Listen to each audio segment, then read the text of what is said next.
Uma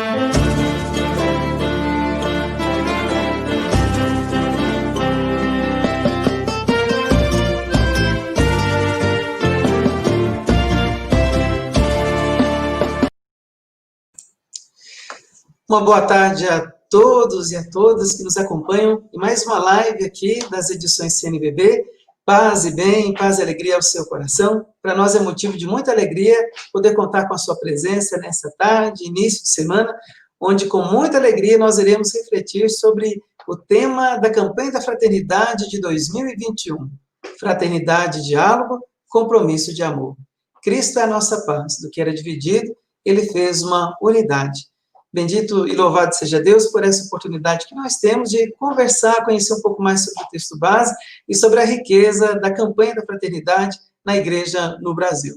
E para nos ajudar nessa conversa, nesse bate-papo na tarde de hoje, nós temos a presença de duas pessoas muito importantes, especiais para a caminhada da campanha da fraternidade.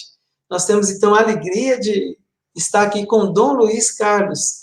E Dom Luiz, ele foi secretário executivo também de campanha, serviu a CNBB de 2010 a 2016, é lá do clero de São João da Boa Vista, mestre em filosofia pela Universidade Gregoriana de Roma e hoje bispo auxiliar de São Paulo. Dom Luiz, fico até emocionado e muito contente de estar aqui com o senhor, muito bem-vindo entre nós.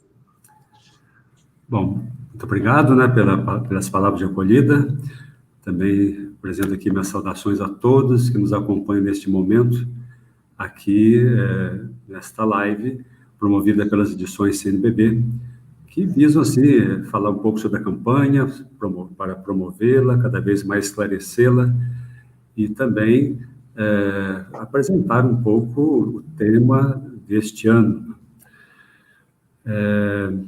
Então, inicialmente, já falando um pouco sobre a campanha, não é isso, Padre Patrick? Já vou falando? Isso. Tá, nós combinamos aqui, então, cabe nesse momento, assim, partilhar um pouco sobre a nossa experiência, né? Eu tive essa graça e a grata alegria de trabalhar na CNBB, pelo tempo que o Padre Patrick aí disse, né, entre 2010 e 2016, especificamente sobre a campanha da fraternidade, sobre as campanhas da fraternidade, como também para a campanha para a evangelização. São dois projetos belíssimos da igreja no Brasil, e me ajudou muito, né, primeiramente, do ponto de vista pessoal, me enriqueceu muito, tanto do ponto de vista do trabalho de cada uma das campanhas, de cada um dos temas, como também me proporcionar, assim, viajar pelo Brasil, conhecer, assim, os rostos diferentes de nossa igreja, ali no norte, nordeste, no sul, sudeste, centro-oeste, onde está a sede da CNBB. Por isso, foi um momento, assim, pelo qual rendo graças a Deus, bendigo mesmo ao Senhor por isso, né, porque me enriqueceu muito.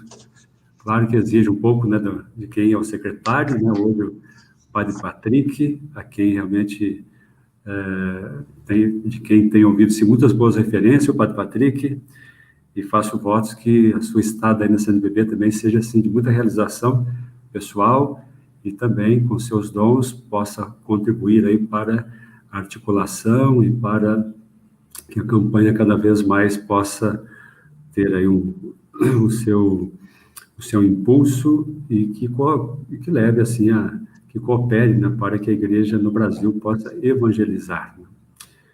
A campanha da fraternidade, acho que todos aqueles que já da nossa igreja, quem está na caminhada da nossa igreja, acho que conhece e sabe, a primeira edição ocorreu em 1964, né?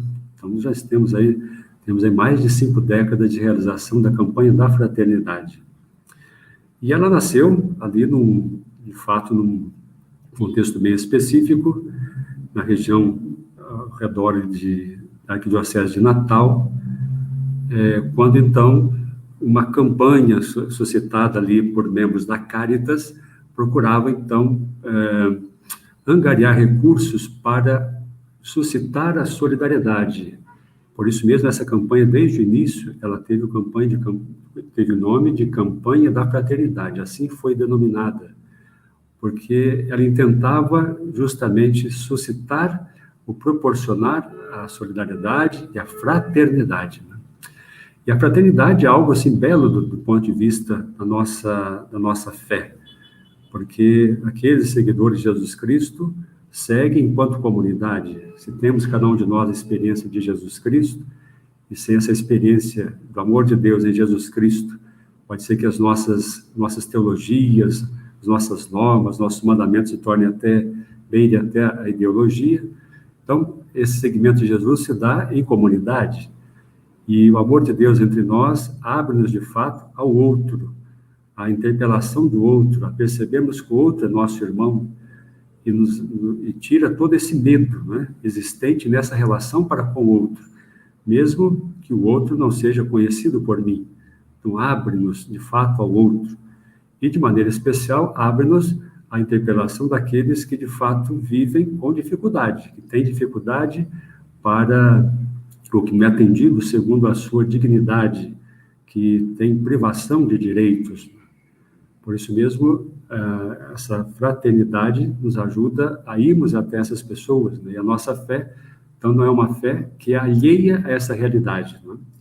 Por isso, nós alegramos também com essa encíclica do Papa Francisco, né, Fratelli Tutti, que repropõe para nós como diretriz fundamental para a nossa civilização, né, para a nossa organização social, para a própria civilização, de fato, a fraternidade, que foi tanto quanto esquecida, né?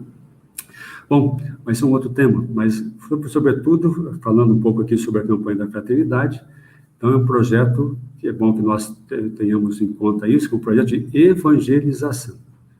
É uma campanha específica realizada durante a quaresma, ou iniciada na quaresma, justamente para que essa conversão pessoal de cada um de nós também passe pela conversão eclesial, pela conversão comunitária, mas que se estenda também à sociedade, de maneira especial ainda à sociedade, e com os olhos da fé, com os olhos do discípulo missionário, que possamos identificar na sociedade aquelas realidades, situações que geram morte e não vida, que são contrários ao projeto de Deus, que é um projeto para que vivamos como irmãos e irmãs, e que na nossa caminhada passamos a experiência do projeto de Deus, segundo sua vontade, de vida em abundância, né? Então, isso, na medida que nós, de repente, nos abrimos a essa experiência fraterna, experimentamos isso. Então, na sociedade, o olhar do discípulo missionário, quando identifica situações de morte, que é contrários à vida, essa vida em abundância,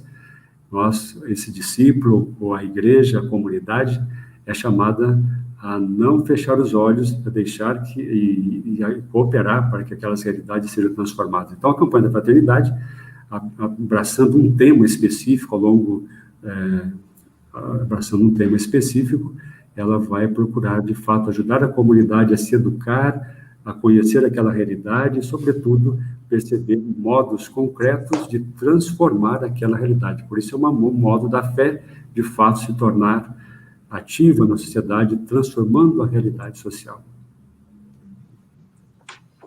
Muito bom, Dom Luiz Carlos, desde já muito obrigado, e o senhor fez essa memória bonita desse serviço prestado à CNBB, e por onde a gente passa, muitas pessoas lembram do senhor com muito carinho, inclusive aqui tem muita gente já enviando abraços e mensagens para o senhor, com esse coração grato por esse serviço prestado às campanhas, até hoje, como bispo, a gente sabe do amor que o senhor tem à campanha e o carinho com o qual o senhor desempenhou muito bem essa missão, né? Muito obrigado desde já.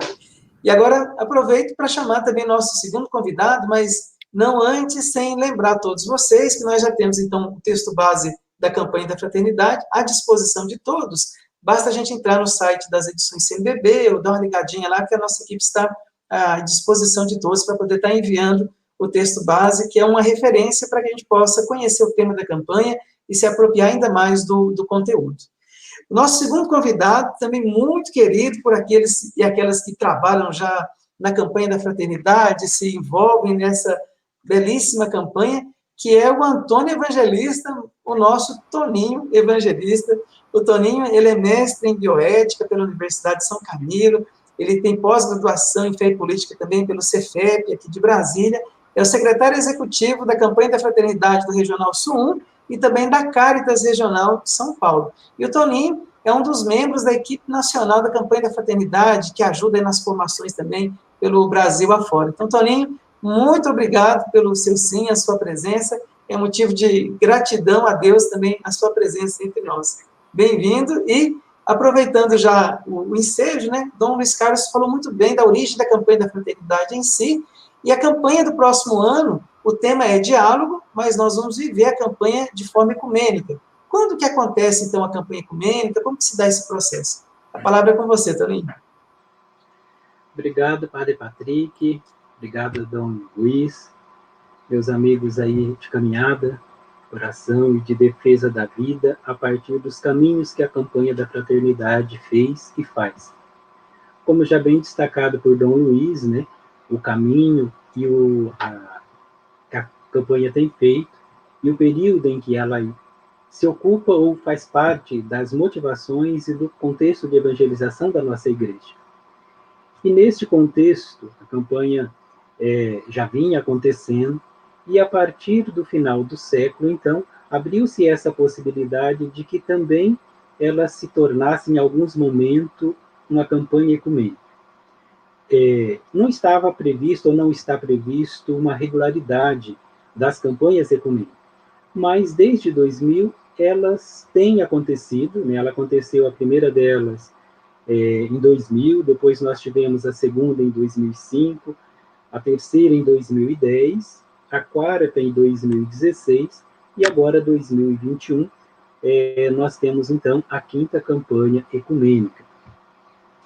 E é importante observar, trazendo nesse contexto de evangelização, que a gente tem um período de um enrijecimento da história, né?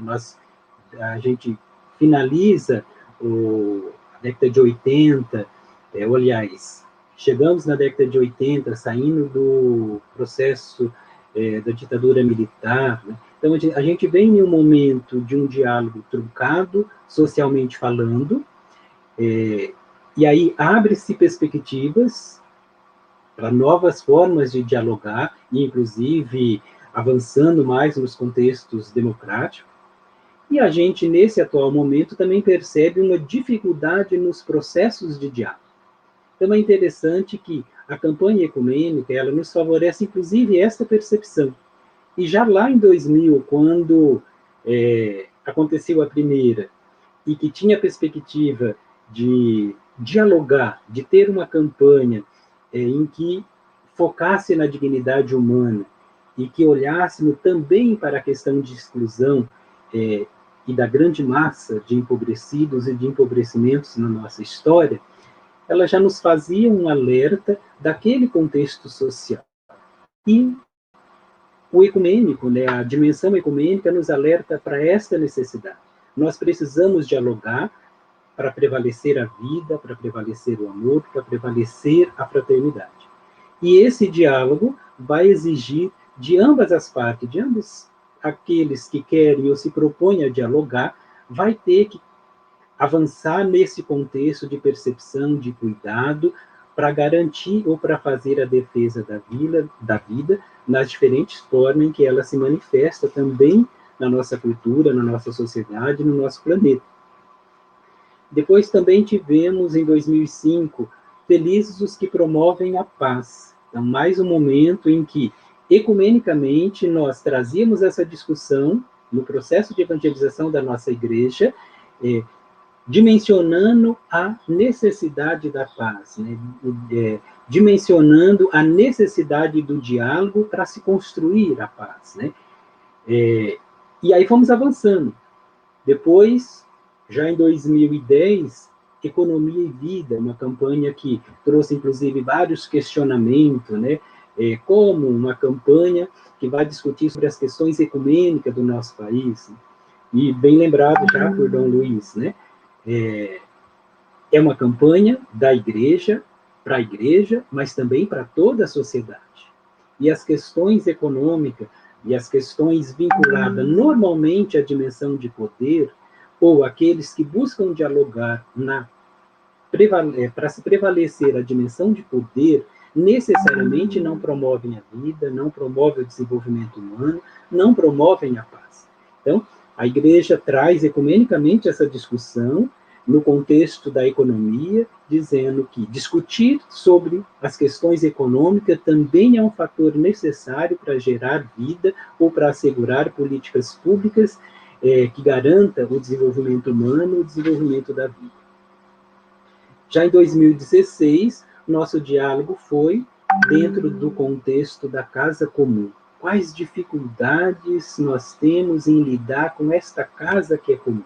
Então, nós precisamos dialogar sobre ela com toda a sociedade, e também de forma muito ecumênica, porque a casa é comum a todos os seus filhos, a todos os seus habitantes, o planeta é comum a todos os seus.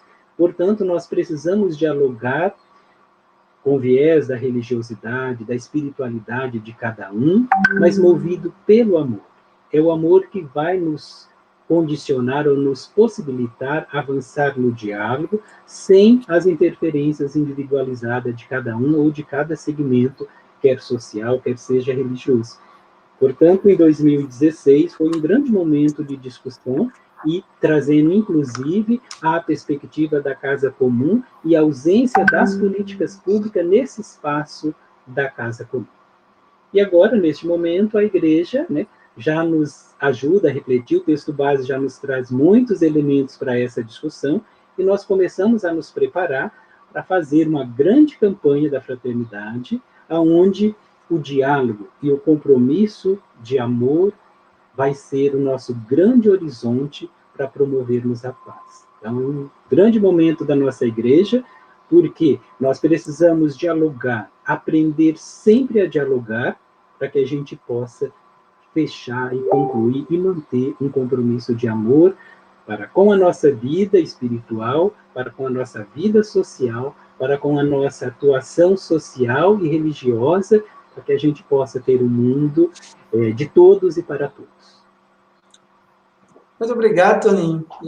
São palavras iluminadoras nessa memória muito importante, né, das campanhas da Fraternidade Ecumênica e tantas iniciativas que nasceram a partir de cada uma dessas campanhas, né? Nosso melhor testemunho é essa convivência dialogal em nome do Evangelho, a serviço da vida e da dignidade das pessoas. Eu sempre costumo dizer que a campanha da fraternidade é o amor organizado a serviço da vida plena. Por isso que a gente precisa, né, pensar, refletir sobre o tema, articular, então, as rodas de conversas nas nossas comunidades, para iniciar processos de transformação da vida das pessoas, de tantos cenários que clamam pela presença do Evangelho.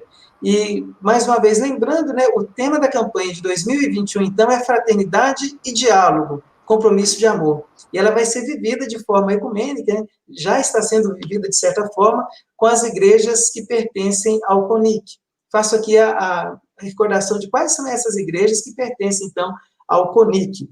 A Igreja Evangélica de Confissão Luterana, né? A Igreja Presbiteriana Unida do Brasil, a Igreja Episcopal Anglicana do Brasil, a Igreja Síriano-Ortodoxa de Antioquia, a Aliança de Batistas do Brasil e a Igreja Católica, nós da Igreja Católica. E para 2021 temos 2 membros fraternos, a Igreja Betesda e o Centro Ecumênico de Serviço à Evangelização e Educação Popular, que é o CESEP, com sede em São Paulo. Então, é um momento oportuno para que a gente possa dar, mais uma vez, esse testemunho, que as nossas comunidades cristãs possam dar esse testemunho da capacidade de dialogar, né? O que aconteceu conosco e a gente já não consegue dialogar mais, né? Como pensar, então, um diálogo que conduza, de fato, à superação dos conflitos, dessas polarizações, e possa inaugurar, então, um novo tempo de fraternidade e de paz. Como o Dom Luiz bem lembrava, né, a Fraternitude do Papa Francisco, a sua nova encíclica, vai nos ajudar muito também a pensar e a viver a campanha da fraternidade do próximo ano. Então, agora a gente volta com Dom Luiz Carlos. Dom Luiz Carlos, uma pergunta que sempre as pessoas nos fazem, assim, é a seguinte: como que é escolhido o tema da campanha da fraternidade? Como que se dá esse processo de escolha dos temas da campanha? Acho que é importante percebermos que a campanha da fraternidade é também um testemunho, assim, de como a igreja no Brasil, de fato, ela está atenta à realidade e ela, de fato, procura se envolver de modo que, com a proposição do Evangelho, assim, procure transformar as realidades, né? Então, os temas da campanha são escolhidos aí na CNBB, numa reunião, são os bispos, presidentes das comissões episcopais, juntamente de pastoral, juntamente com a presidência, porém são temas que são propostos pela base. Então, como nós temos no Brasil uma série de serviços pastorais, que atuam em várias realidades, como saúde, como em ações transformadoras várias, né?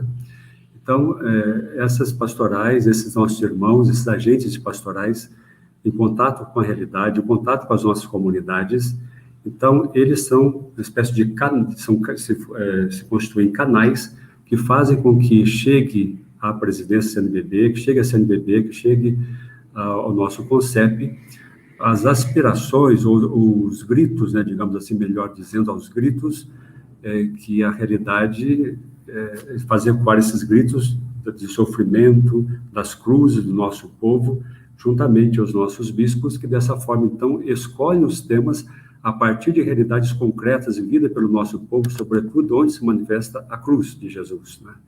Onde aparece em virtude de situações de sofrimento, em virtude de situações de descaso, muitas vezes, das políticas públicas, situações que não cooperam de forma alguma para a vida. Então, em síntese, podemos dizer isso, né? Que se os temas são escolhidos na CNBB, lá pelos bispos, porém, eles são escolhidos a partir de indicações que vêm da realidade concreta através desses nossos irmãos, desses agentes das pastorais que estão em contato direto com a realidade, especialmente identificando essa realidade sofrida do nosso povo, né? Por isso mesmo que os temas da campanha têm produzido tantas situações, têm cooperado realmente para que a igreja cumpra a sua missão e tem cooperado para a superação de muitas dessas realidades, né? Bom lembrar aqui que muitos códigos, né, que tem por aí, Estatuto do Idoso, ECA, como esses aí, desse gênero, muitos deles brotaram de reflexões suscitadas pela campanha da fraternidade, né? Porque a campanha pega um tema, ela reflete esse tema a partir do tema dessa metodologia do ver, julgar, agir, celebrar, com a perspectiva de fé, com o olhar do discípulo missionário, e dessa forma procura realmente transformar aquela realidade, lança luz sobre aquela realidade, luz da palavra de Deus, para que haja superação, para que se encontre um caminho, uma metodologia de superação daquela realidade, sobretudo com a proposição da fraternidade, né? Não esqueçamos disso, né? A campanha da fraternidade procura suscitar justamente esta perspectiva de solidariedade entre irmãos e irmãs, vivendo dessa forma fraternidade, que é o grande projeto do nosso Deus, de Deus para os seus filhos e filhas, né? Por isso que eu achei muito interessante também, nessa memória que o senhor faz, o modo com o qual os temas são escolhidos, né, que me fez lembrar também aquilo que o senhor havia feito de relação com a Fratelli Tutti. Eu achei muito interessante quando o senhor disse que o Papa nos apresenta diretrizes fundamentais para que nesse projeto de evangelização, que é a campanha da fraternidade, nós possamos ainda mais impulsionar esse aspecto que é indispensável na vida cristã, né? Viver, de fato, a fraternidade como conversão a Deus, como conversão ao irmão, né? Caminhos de solidariedade. E se alguém desejar fazer alguma pergunta, né, seja para Dom Luiz ou para o Toninho, pode enviar as perguntas aí para a gente no chat, que o Túlio está aí nos dando o suporte técnico e vai passar para a gente aqui todas as questões. Voltando então para o Toninho, Toninho, em 2021, então, o grande tema que nós vamos refletir é fraternidade e diálogo, compromisso de amor, né? Olhando o cenário do tempo presente, tem como a gente partilhava, né, com polarizações, né, com ausência do diálogo, qual que é a importância de refletir sobre esse tema e qual seria a diferença entre o diálogo com uma simples conversa ou uma discussão? Vamos lá, então, Padre Patrick. Quero deixar também um abraço a todas as pessoas que estão nos acompanhando, principalmente aquelas que se dedicam arduamente ao desenvolvimento da campanha, muita gente boa que está nos acompanhando. Também toda a equipe de preparação do CONIC, em nome da pastora Rome, todos aqueles e aquelas que contribuíram no desenvolvimento dessa temática. E aí, voltando então ao nosso tema em específico, que é a provocação do Padre Patrick, nós estamos frente a um grande desafio. Eu falava no início que a gente vinha construindo alguns processos de diálogo, e nos últimos tempos, essa polarização, essa forma de lidar com os comportamentos humanos, nos leva a perceber a dificuldade de se dialogar. E eu penso e acredito e proponho que a primeira dificuldade, aliás, que o primeiro exercício de fé, de comunhão, é eu me preparar para o diálogo. Normalmente, quando a gente olha o contexto dos diálogos sociais, né, eles estão extremamente enviesados pela dimensão do poder, e não pela dimensão do amor, que é a proposta da campanha da fraternidade deste ano. Eu acho que o primeiro exercício é: por que eu quero dialogar sobre a campanha? Por que eu quero dialogar trazendo esse compromisso de amor para com o diálogo? Um segundo momento quais os desafios em dialogar com o outro? O outro está disposto a dialogar comigo? Nos últimos tempos, a gente não tem conseguido dialogar. Você pensar diferente ou propor uma ideia diferente, isso é motivo de enfrentamento. E isso foge, inclusive, do desenvolvimento da nossa espiritualidade. Então, propor ou estar à frente de um processo de diálogo significa, primeiro, eu trazer ele como horizonte do meu desenvolvimento de fé. Senão eu vou achar que o outro deve dialogar comigo, mas eu não vou dialogar com o outro.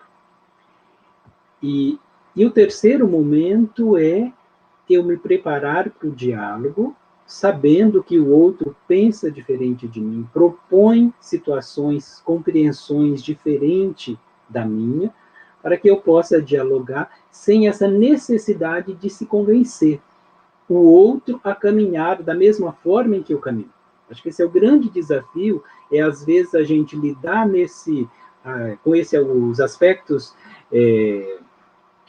da campanha ecumênica, achando que o outro ou a outra tem que concordar comigo. Não, nós precisamos firmar um compromisso de amor e dialogar quais são as perspectivas de avançar nesse horizonte de amor.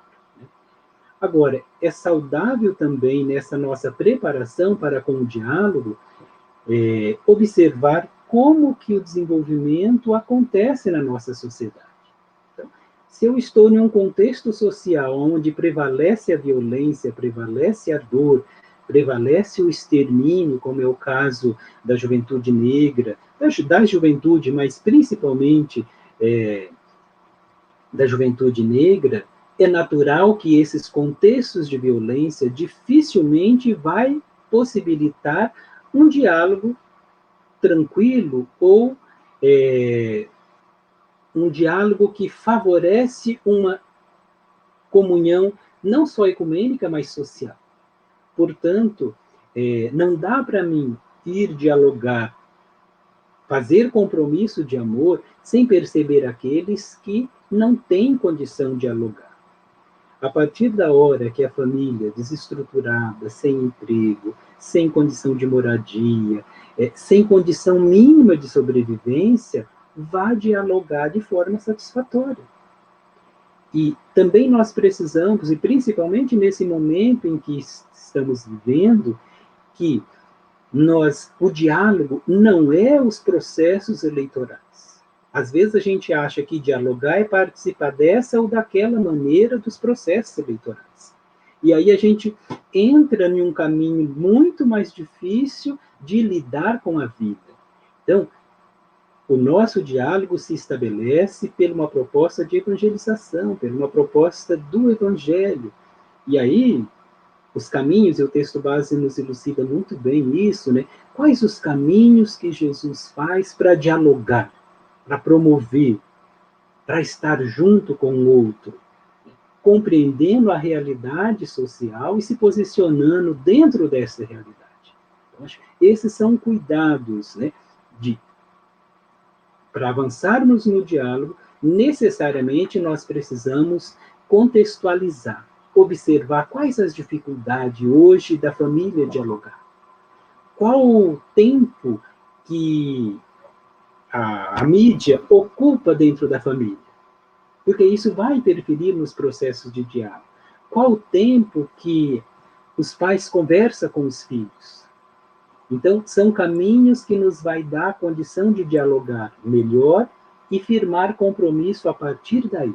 E nós, quanto igreja, como campanha, temos um universo grande para se estabelecer o diálogo frente às questões pastorais, às diferentes formas que nós temos de atuação social e espiritual, e da nossa espiritualidade. Agora, não dá para perder de vista que o horizonte social nos afronta como um fator que dificulta o diálogo. Observa que esse sofrimento gerado, inclusive, por esse momento de pandemia, né, como se desnudou uma série de situações de sofrimento. Muitas das pessoas não conseguiam acessar condições de fazer parte ou de ser contabilizada quanto pessoa. Então, tudo isso vai interferir na qualidade do nosso diálogo. Agora, vou insistir bastante neste caminho. Eu preciso me preparar para o diálogo. E também não ir dialogar com um horizonte de poder. Eu sei, eu posso, eu já passei por isso. Não, eu vou dialogar totalmente desprovido daquilo que eu acho ou que eu imagino que o outro tem para dialogar comigo. Eu quero dialogar com ele. Portanto, eu tenho que estar aberto ao que o outro traz. E, a partir daí, eu fazer pactos, né? Onde nós podemos seguir fazendo um enfrentamento junto, aonde nós discordamos um do outro, mas não abrindo mão que o nosso horizonte é o amor. E o amor é a maior possibilidade de construção. E se ele for ecumênico, nós vamos agregar muito mais possibilidades de amar, e é esse o caminho que a campanha está exigindo de nós neste momento. Muito obrigado, Toninho. A reflexão que nos ajuda a pensar muitos aspectos. Por isso que eu costumo dizer que o diálogo, na verdade, ele é um estilo de vida. É muito mais do que uma conversa, né?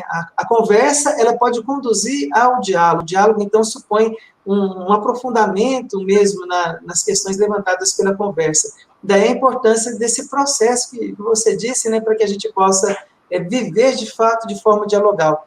Precisa, então, da escuta atenta, de fato, ao próximo, conhecer aquilo que é aquela teia de sentido e significado que ele dá às coisas, às pessoas, à própria vida. Por isso que não tem que o diálogo não é para fazer nascer vencidos e vencedores. Isso se dá, às vezes, numa discussão, num debate, né? Mas o grande objetivo do diálogo é compreender o outro a partir do seu contexto, das suas questões, e perceber que é uma conexão muito maior que nos une do que aquilo que nos separa. Por isso que só dialoga quem se compromete com o amor que é fazer da nossa vida uma oferta generosa da presença de Cristo para os outros também. Muito obrigado, Toninho, muitas reflexões que nascem da sua partilha.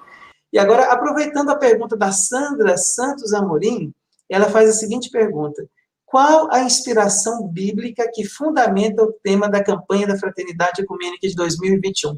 Nós vamos passar essa questão, então, para o Dom Luiz, que o lema é justamente esse: Cristo é a nossa paz, do que era dividido ele fez uma unidade. Então, qual que é a importância dessa inspiração bíblica, Dom Luiz? E como que os lemas nos ajudam a viver a campanha? Eu só gostaria de também dar uma pequena colocação a respeito da questão do diálogo, né? Ele é realmente fundamental para todos nós. Acho que o Toninho colocou muito bem essa dificuldade para o diálogo dentro da nossa cultura, do nosso contexto conflitivo hoje. E o Papa Francisco tem, de fato, nos alertado, nos ajudado a abrir os horizontes em relação a isso que tende a nos fechar, né? Que é o medo do outro. Né? Mas também vejo, sim, mesmo do ponto de vista das nossas comunidades, que muitas pessoas, às vezes, têm medo desse diálogo, e por isso tem reflexo, inclusive, na questão do ecumenismo, justamente por temer, né, que isso possa trazer alguma dificuldade para a vivência da sua, ou consolidação da sua identidade, né? Então, a pessoa, muitas vezes, para manter a sua identidade ou afirmar a sua identidade, ela se fecha em si mesma e não se abre ao diálogo, sobretudo diante do outro que tem outra posição, do outro que tem um outro horizonte. Então, a pessoa se fecha em si mesma, né? No entanto, nós não nos bastamos a nós mesmos, né? Enquanto nós nos fechamos, isso significa não avançar, mas retroceder, né? E aí vamos, muitas vezes, olhando só para dentro de nós mesmos. Se trata de um processo altamente, profundamente empobrecedor para a pessoa, porque o que nos enriquece, sobretudo, esse contato com a realidade, o contato com o outro. Por isso, nós não podemos ter medo, de forma alguma, do diálogo, não é? E em relação, então, ao tema da campanha desse ano, ao lema da campanha deste ano, Cristo, a nossa paz, do que era dividido, fez uma única realidade. O lema sempre dá aquela grande luz, aquela grande perspectiva em relação à campanha da fraternidade, em relação ao tema, em relação àquilo que a igreja quer, de fato, com essa campanha, apresentar à sociedade, né, como um caminho, como um norte que, de fato, converte e ajuda a superar aquela realidade, né? Esse ano, o tema fraternidade e diálogo, e coloca justamente Cristo, que é a nossa paz. Do que era dividido, fez uma única realidade.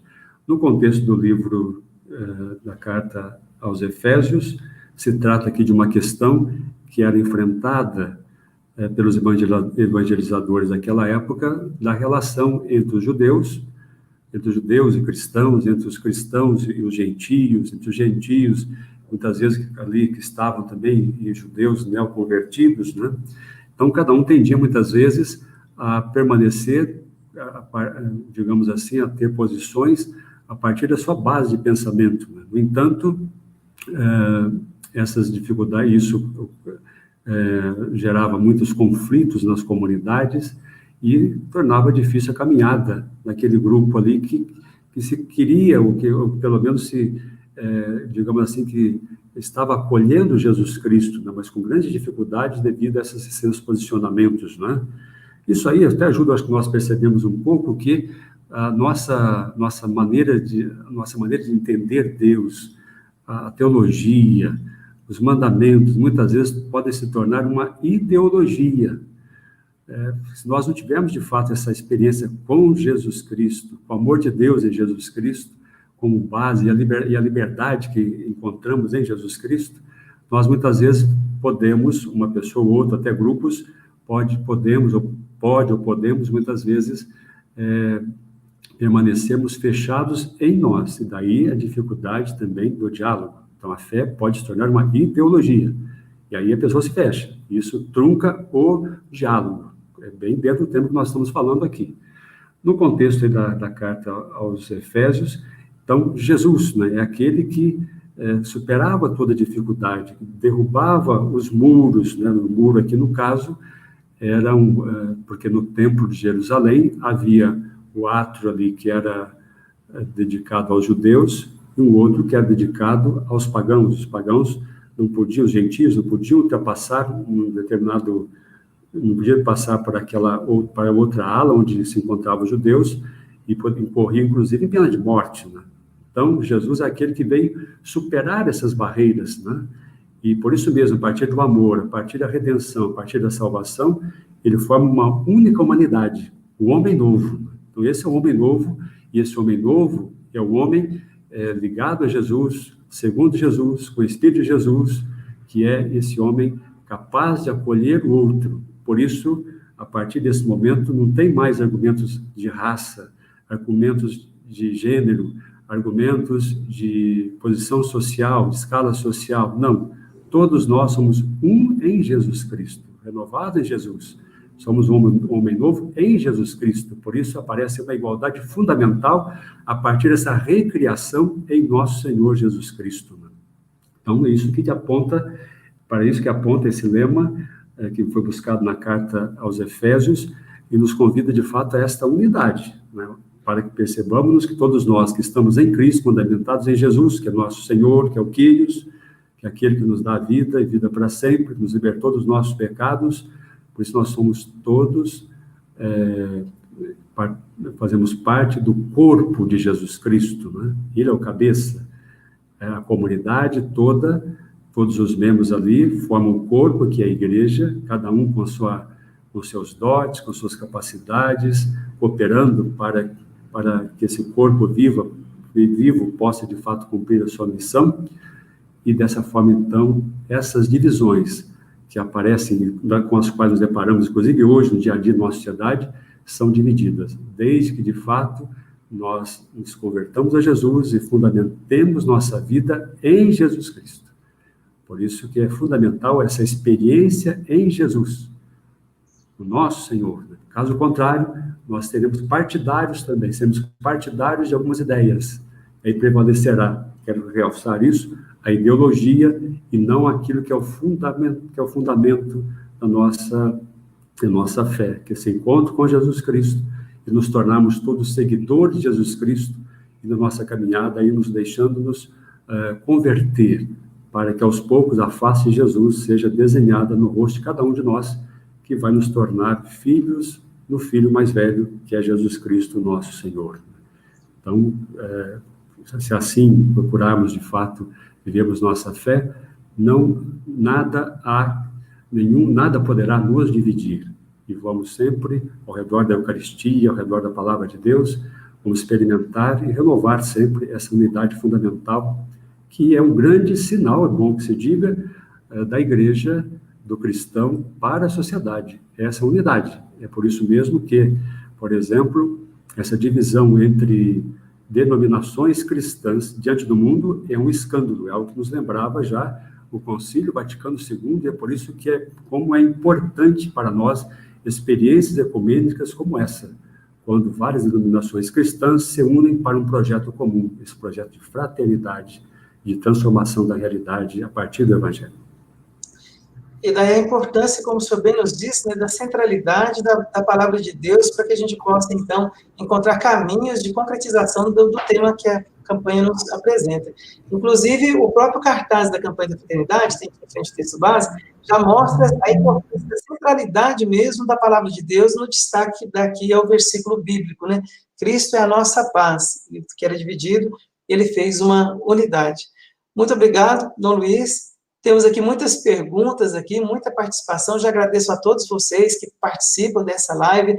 Muitos que estão participando são envolvidos diretamente com a campanha da fraternidade. Aqui, mais uma vez, vai a nossa gratidão pelo seu amor, empenho e dedicação em fazer acontecer a campanha da fraternidade. São sentinelas da esperança em diversas comunidades pelo Brasil afora. Muito obrigado pela participação de todos. E nós voltamos, então, para o Toninho com mais uma questão que o Antônio de Souza nos apresenta. Ele diz assim, boa tarde, então, Padre Denilson, da Diocese de Sobral, Ceará. Tendo em vista que estamos em situação de pandemia, quais as estratégias ou orientações deverão ser adotadas para vivermos ativamente a campanha da fraternidade de 2021? Toninho? Vamos lá. Obrigado, então, ao grande Ceará, né? Inclusive cidade que demonstrou, né, de forma muito evidente o sofrimento das pessoas nesse contexto pandêmico. E dizer que está sendo um aprendizado. Né? Muitas coisas nós estamos aprendendo, e muitas delas vão ficar e vão estar sendo incorporadas nesse novo jeito a gente lidar com os mecanismos, inclusive de evangelização.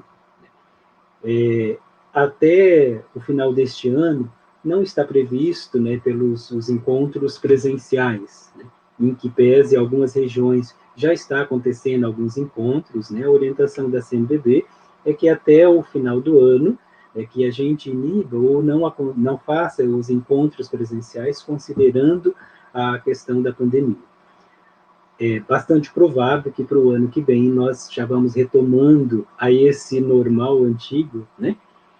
E é muito gostoso ficar nessa expectativa, a expectativa do abraço, a expectativa do calor de estar com o outro, de olhar, de poder abraçar, porque é da nossa cultura, né? A cultura latina traz muito essa perspectiva de estar próximo com o outro.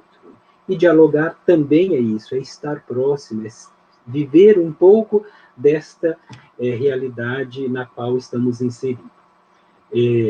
Os encontros estão acontecendo de forma virtual, e que é desafiador, considerando que grande parte da nossa população, inclusive aquelas que assumem a vivência da campanha lá na ponta, não tem acesso às mídias, tem dificuldade. Em vários lugares do nosso país nós temos dificuldade com acesso à internet. Então, nós vamos ter que pensar alternativas de dialogar, mesmo neste período de restrições, nesse período de pandemia.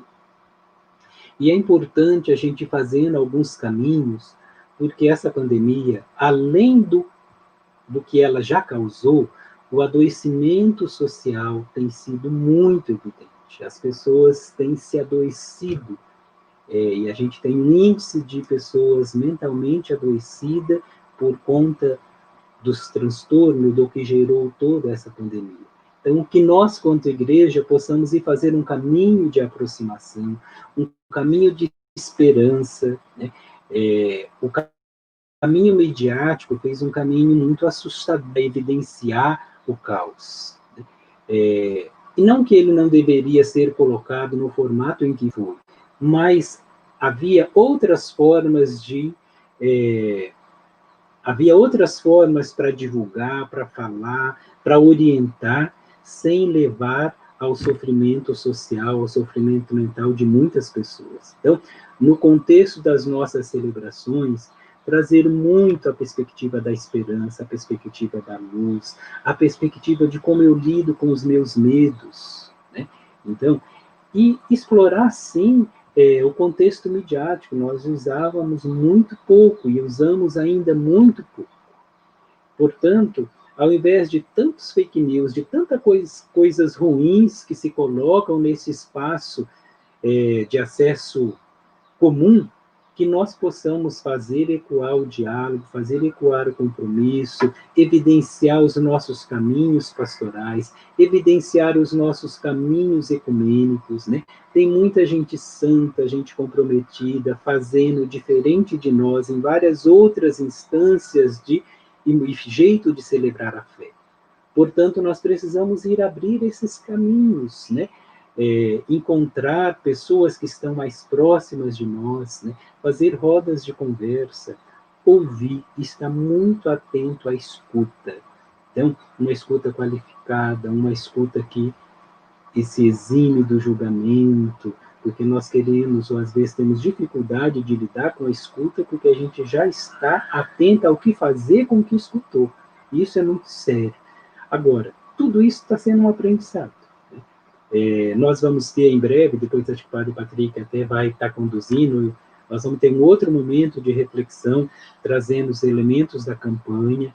Agora, é importante que a equipe de campanha, de cada localidade, de cada diocese, de cada paróquia, dialogue formas de fazer a campanha ecoar, mesmo diante dessas questões do medo, dessas questões do acesso, e incorporar os cuidados de higiene, os cuidados sanitários como parte, que esses também vieram para ficar, né? Então, nós precisamos incorporar esse novo jeito de ser, não abrir mão deles, porque cuidar da vida também passa por cuidado do outro, também passa por se prevenir, também passa pela condição de pensarmos que o outro pode estar mais frágil ou menos frágil, portanto, isso também é cuidar da vida.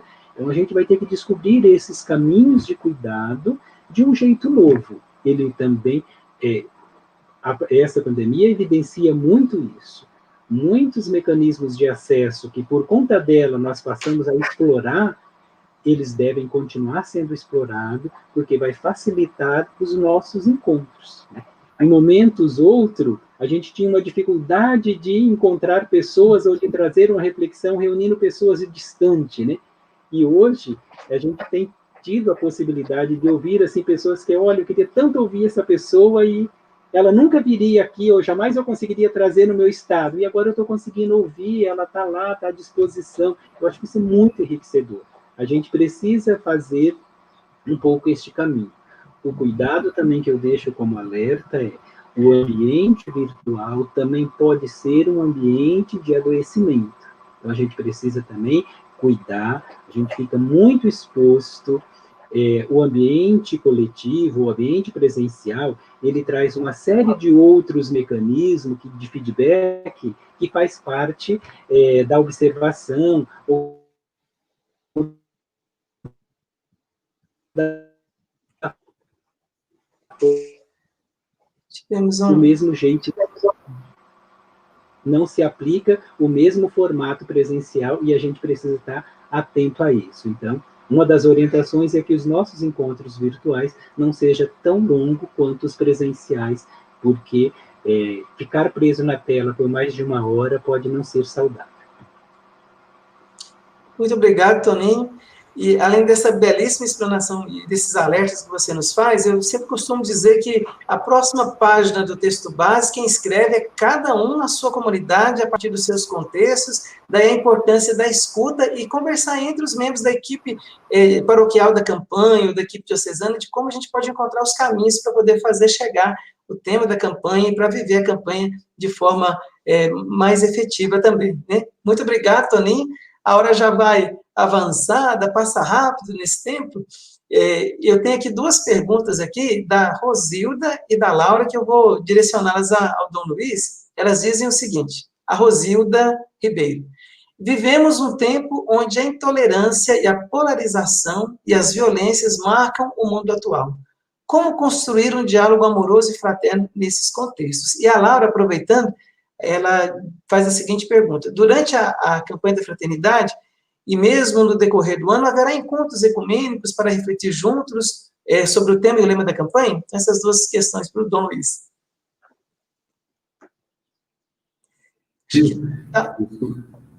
Isso que você cita, a questão da intolerância e polarização, as violências, é uma marca do nosso tempo, nós lamentamos isso, né? É interessante nós olharmos para a sociedade e percebemos o seguinte, né, que a sociedade, acho que podemos até usar uma imagem aqui, como uma planta, né? Como que uma plantinha precisa ser plantada, depois ser cuidada, né? Ser regada, precisa ser adubada, precisa de todo esse carinho. A sociedade também, nós, para que de fato tenhamos vida, para que a sociedade seja um ambiente não hostil, mas um ambiente que favoreça a vida, onde a pessoa possa colocar os seus dons, desenvolver sua potencialidade na liberdade, se realizar, é necessário que nós também cultivemos cuidemos e cultivemos a sociedade, as suas relações, as perspectivas, as suas ideias, da cultura, não é? Agora, para que isso ocorra, né, é um espaço público, é um espaço em que todos colaboram de alguma forma, né?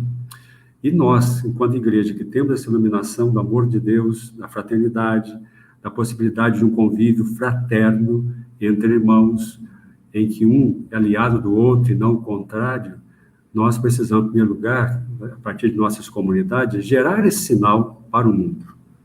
Então, esta é a primeira função, digamos assim, da igreja nesse contexto. A igreja não é um clubinho, não é um lugar de salvos, não é um lugar onde não é uma seita, né?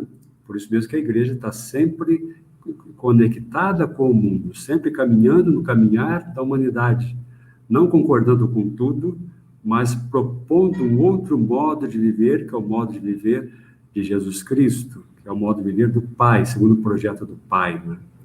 Então, ao meu ver assim, nessa sua pergunta, olhando para essas realidades que de fato nos causam tristeza, mostram aí a necessidade que essas pessoas têm de verem os filhos e filhas de Deus de fato atuando na sociedade e ali levando essa luz que é de Jesus Cristo. Afinal de contas, o cristão quer dizer isso, né? Outro Cristo, né?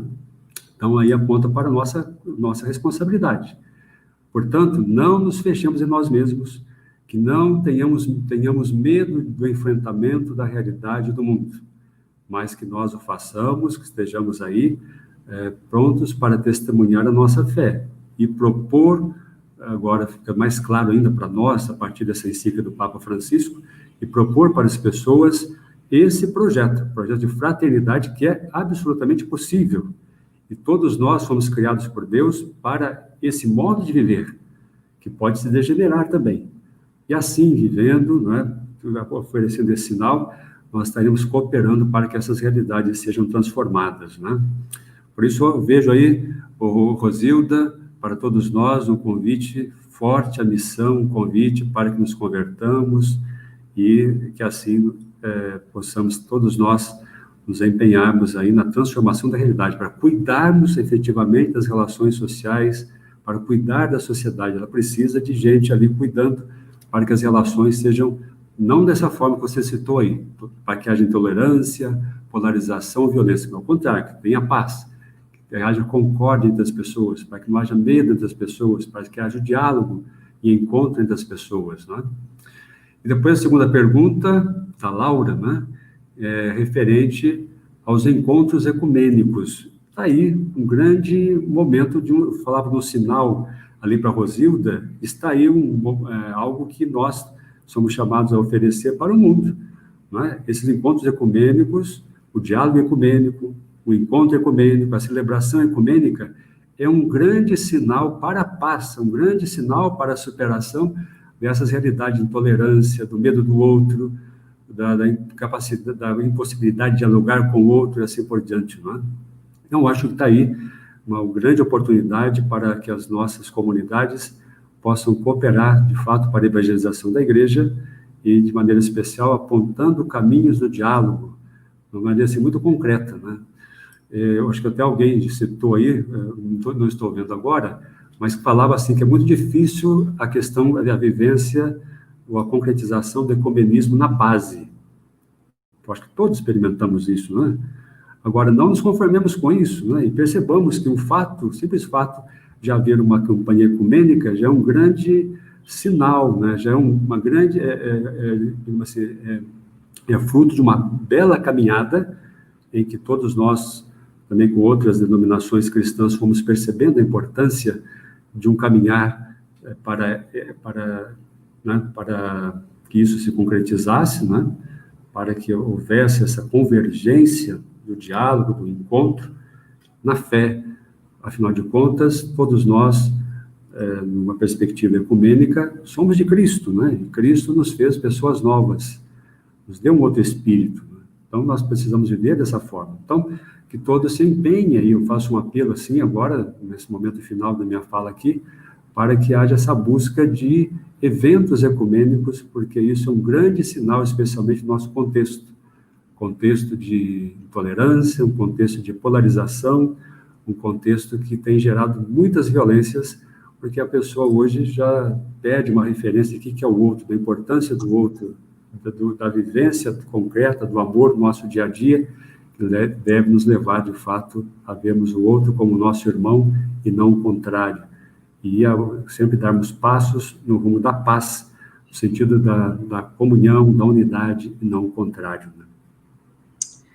Belíssimas e inspiradoras palavras de Dom Luiz, além desse incentivo belíssimo de não temermos o outro, sobretudo nesse momento em que somos chamados a crescer em fraternidade, participar mesmo de eventos ecumênicos também, para fazer com que, de fato, o nosso testemunho de convivência possa ser uma luz nesse mundo polarizado, dividido, sendo sinal de esperança, como diz o Papa Francisco na Fratelli Tutti, que Dom Luiz cita, né? É preciso pensar e gerar um mundo aberto, né? Já que o amor, ele cria vínculos, ele amplia a existência, ele arranca a pessoa de si mesmo e impulsiona o encontro do outro, né? Então, são reflexões importantíssimas. E se alguém se interessar também por adquirir a Fratelli Tutti, as edições CNBB também já tem disponível também a versão, então, em português, né, da Fratelli Tutti, só acessar o site ou entrar em contato com a nossa equipe, bem como o texto base, que até na próxima sexta-feira ele está com uma promoção de 20%, então, adquire, então, o texto base, a Fratelli Tutti, que são ferramentas que vão nos ajudar a refletir sobre o tema da campanha da fraternidade do próximo ano. Infelizmente, o nosso tempo está chegando ao fim, né? Antes de encerrarmos a live e de passar a palavra para os nossos convidados hoje, só alguns comunicados. O Toninho havia mencionado sobre uma formação que nós teremos ainda esse ano. Nós só estamos esperando aqui a definição da data, mas provavelmente no final de novembro agora teremos uma formação especificamente para os agentes dos regionais, das dioceses também, que trabalham todos os anos com a campanha, será também pelo YouTube. Em breve nós passaremos as informações. Mas se você deseja ficar por dentro de toda essa conversa sobre a campanha da fraternidade e a campanha para a evangelização, acesse o site campanhas.cnbb.org.br. Então é direto, campanhas, não tem o www, campanhas.cnbb.org.br. Lá temos diversos materiais, tanto da campanha para a evangelização, como da campanha da fraternidade, é o setor campanhas da CNBB. E lá também estará disponível essas informações sobre a formação que nós iremos fazer ainda esse ano. E já aproveito também para lembrar a todos que a campanha para a evangelização esse ano, ela acontecerá em caráter extraordinário, não no terceiro domingo do Advento, mas na solenidade de Cristo Rei, que será no fim de semana do dia 21 e 22 de novembro. É tempo de cuidar da evangelização. Esse é o tema da campanha esse ano, e o lema: conhecereis a generosidade de Cristo, nos ajudando a compartilhar também com os nossos irmãos e irmãs nesse momento de pandemia, de dificuldade, colaborar ativamente com a nossa corresponsabilidade na missão evangelizadora. Então é isso, nós chegamos ao fim da nossa live. Passo a palavra, então, agora ao Toninho para as suas considerações finais e depois para Dom Luiz Carlos. Agradeço, então, Padre Patrick, pelo convite de estar com vocês, foi uma alegria. A Dom Luiz, meu amigo de caminhada, de fé, e que nós possamos se encontrar bastante por esses caminhos de Deus. Eu fiquei olhando os comentários, as participações, inclusive as preocupações sobre a dificuldade de se dialogar a partir do local em que nós estamos inseridos. E realmente esse desafio está colocado, e não tem uma receita para se resolver este desafio. O que eu trago como esperançar é transportar essa nossa dificuldade de dialogar pelo contexto evangélico. Isso vai nos dar horizonte de caminho. A tendência é que nós vamos dialogar na perspectiva do que eu tenho como verdade absoluta. E Dom Luiz já nos alertava sobre o cuidado para não fazermos da nossa fé um mecanismo ideológico. Nós temos que fazer dela um caminho do desenvolvimento à nossa espiritualidade. Portanto, dentro dessas dificuldades interna quanto igreja, externa como sociedade, externa dentro do contexto do ecumenismo, o que eu deixo como alerta? Transfira e traga o esperançar ou a proposta do Evangelho. Uma das grandes luzes que também eu deixo nesse momento é como se dá o diálogo de Jesus com uma mulher samaritana naquele contexto no qual ele estava vivendo, eles estavam inseridos. E como eu dialogo, eu vou fazer prosseguir os processos de diálogo. Então, e aí fica o grande desafio. A campanha é ecumênica, a campanha também é para a sociedade, mas a campanha também é para mim. E ela acontece no contexto quaresmal para que eu possa rever minhas práticas, me converter socialmente e agir em prol do todo. Então, essas dificuldades estão colocadas. Não há uma receita para resolver as dificuldades, mas há uma certeza. O Evangelho dá a possibilidade de sombras neste caminho, de águas por essas estradas, e aí a gente vai se alimentando daqui, dali, ouvindo e pouco falando. Talvez a gente vá aprendendo bem mais do que quando nós nos colocamos com a necessidade muito grande de já ter a resposta. Às vezes, quando a gente chega na resposta, essa resposta já não serve. Portanto, o ideal é estarmos sempre atentos à possibilidade de fazer novas perguntas. E que o próximo período de quaresmal seja de grande conversão a essa questão do diálogo, a essa questão da paz, a essa questão social, a essa questão evangélica, a essa questão de cuidado para com a casa comum. Muitos abraços, muita gente santa que está fazendo a campanha acontecer, ao Túlio, ao Padre Patrick, a Dom Luiz, que a gente possa seguir aprendendo a dialogar. A cada dia, quem sabe, a gente se torna melhor e vamos estar mais convertido a estar com o outro, a amar essa terra, a amar esse universo, a amar Deus. E assim, meu abraço. Toninho, muito obrigado pela sua participação aqui conosco. Na sua pessoa, eu saúdo também todos os membros da Comissão Nacional da Campanha da Fraternidade, todos os agentes também dos regionais, das dioceses, paróquias e comunidades. Obrigado pelo seu trabalho entusiasmado pela campanha, o amor pelo próximo que é visível no seu trabalho, no seu testemunho de vida. Muito obrigado, viu, Toninho? Dom Luiz, as considerações finais do senhor agora, e peço depois que o senhor nos dê a bênção também. Tá bem. Bom, as considerações finais, eu digo que eu acredito que, sobretudo com uma campanha como essa, que percebamos a importância do diálogo, e eu acho que isso nas nossas comunidades precisa ser cultivado, sobretudo porque nós somos discípulos e discípulas de Jesus Cristo.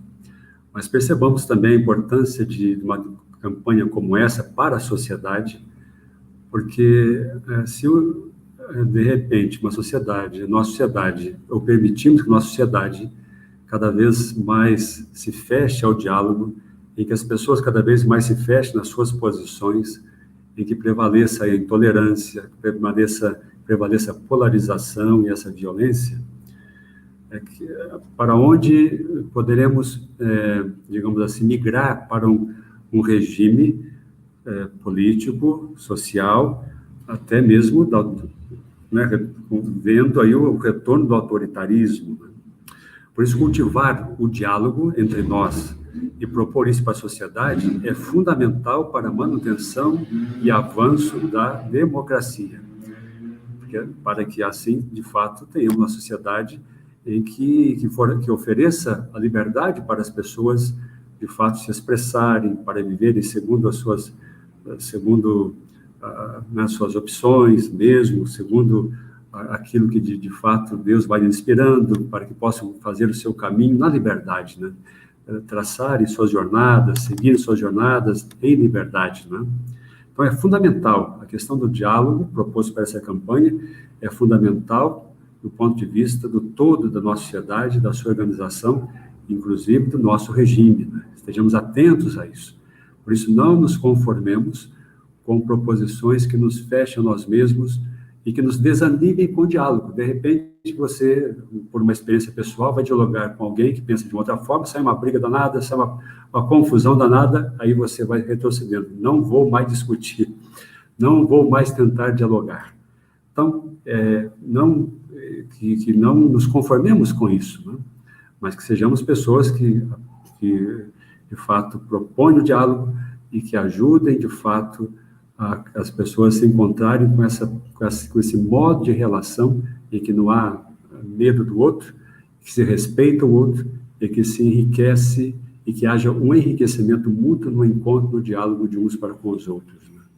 Então, tomara a Deus que isso ocorra entre nós, né? Inclusive, eu dou uma bênção aqui, minha bênção para que nós cresçamos nessa via do diálogo, do encontro, de não ter medo um do outro, do enriquecimento mútuo, né?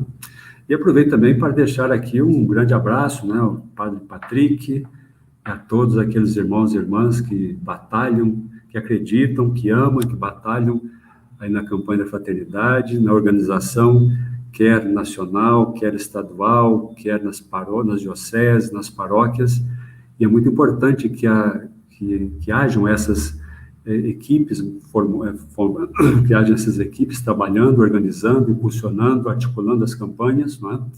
Inclusive também para que a coleta, de fato, atinja aquilo que se espera, né? Porque a coleta se chama coleta da solidariedade, é um modo concreto, um gesto concreto das pessoas, depois de viver um tempo de conversão, para cooperar junto aos irmãos e irmãs mais necessitados, através de projetos, né? Isso é muito importante. É algo que complementa a campanha da fraternidade e que, por isso mesmo, se chama um gesto concreto, né? Então, Padre Patrick, podemos encerrar? Vamos lá. Também uma bênção para todo o pessoal das edições, da editora aí, que se empenha estão aí, fazem com muito carinho, de maneira especial, os materiais todos da campanha da fraternidade. Pelo que eu soube, o texto base já está pronto, mais outros materiais, mas os outros demais subsídios estão chegando aí, né? E eu acho que quem trabalha, nós estamos falando da campanha, tem um texto base, mas também tem outros subsídios, né, uns 10 ou mais, né, subsídios, não sei quantos agora, para que haja, e dessa forma, são oferecidas muitas possibilidades de realização da campanha, na família, na escola, nos bairros, não é? Junto aos momentos sociais, tem uma série de subsídios que favorecem, de fato, a vivência da campanha da fraternidade. Então, que quem está aí nos acompanhando, que procure essas informações também. O Senhor esteja convosco. Ele Está no meio de nós. Por intercessão de Nossa Senhora Aparecida, Rainha Padroeira de todo o nosso Brasil, São Francisco, abençoe-vos o Deus Todo-Poderoso, Pai, Filho e Espírito Santo. Amém. Dom Luiz, muito obrigado. Toninho, nossa gratidão. Mais uma vez, por onde eu tenho passado aí, eu que vim somar essa caminhada que vocês iniciaram e estão presentes, graças a Deus, sempre lembram dos senhores, né, onde eu tenho passado, e aí nos comentários vocês puderam sentir um pouco desse carinho e dessa gratidão do Brasil todo, e hoje até gente da Itália nos acompanhando aqui também nessa live, deixo um abraço aqui para vocês. E aqueles que nos acompanharam, coragem, vale a pena acreditar na fraternidade e viver de forma fraterna. Diálogo é um estilo de vida. A ausência do diálogo é uma ameaça à vida. A paz, a plenitude do amor que o Evangelho nos pede. Um convite ao diálogo possibilita, então, essa mútua escuta e ajuda fraterna a todos os nossos irmãos e irmãs. Fraternidade e diálogo, compromisso de amor. Cristo é a nossa paz. Muito obrigado pela presença e a participação. Até uma próxima. Fiquem com Deus.